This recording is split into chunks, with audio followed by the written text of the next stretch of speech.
Life చాలా కష్టంగా ఉంది, ఏది కలిసి రావడం లేదు శివయ్య అని ఒక అతను శివయ్యతో మొరపెట్టుకున్నాడంట.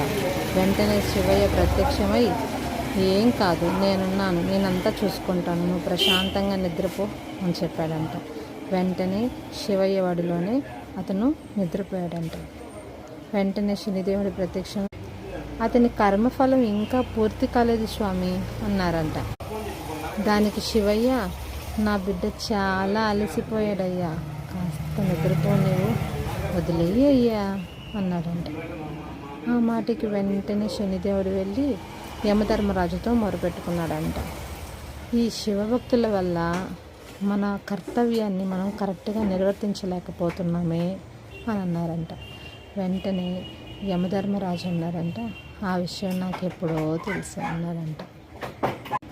దీన్ని బట్టి మనకేం అర్థమైంది? దేవుణ్ణి పూజిస్తానో ఏదో అనో కాదు, మనం మనస్ఫూర్తిగా ఏం కోరుకుంటే అది ఖచ్చితంగా జరుగుతుంది అని.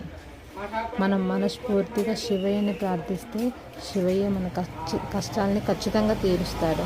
అలాగా శివయ్యనే కాదు, ఏదైనా సరే, మన ఇష్టదైవాన్నైనా సరే, మన సంకల్ప బలాన్నైనా సరే మనం పూర్తిగా నమ్మితే ఖచ్చితంగా మన కష్టాలు అనేటివి బయటకు వచ్చేస్తాం.